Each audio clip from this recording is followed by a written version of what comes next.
The night the Aurora protocol went live, the entire northern grid lost gravity for 11 seconds. Lights floated upward like slow green fireflies. Cars drifted inches off highways. A child's red balloon rose straight through a hospital ceiling.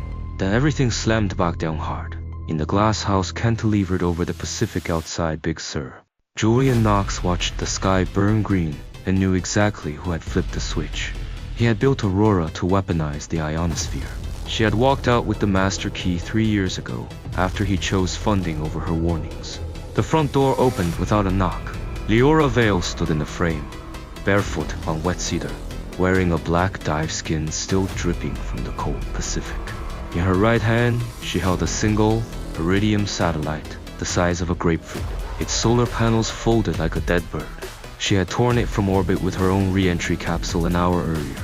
She crossed the room and placed the dead satellite on the obsidian table between them. Its surface was scorched black, except for one line etched in fresh diamond. Mine now. Julian did not move. The Aurora outside painted her cheekbones emerald and violet. 3 years ago, he took her research, rebranded it, locked her out of the company they started in a garage. The world crowned him visionary. She vanished into the dark waters she always loved more than people.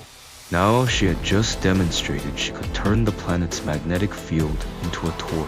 Leora reached into the throat of her dive skin and drew out a thin platinum chain. At its end hung a ring simple, matte, forged from the same iridium as the satellite, now cooling between them. She let the chain pool on the table like liquid mercury. The message was older than words. Come back to me, where I finish what I started. Julian looked at the ring, then at the woman who had just made gravity negotiable. Outside, the sky still bled green fire. He picked up the ring.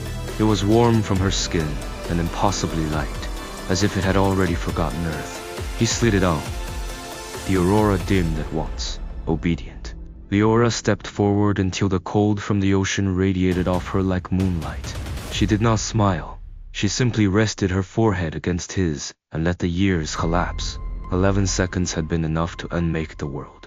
One heartbeat was enough to remake everything else. The house hung silent over the cliff, the Pacific breathing below, and the most dangerous physicist alive finally came home wearing the sky like a wedding veil.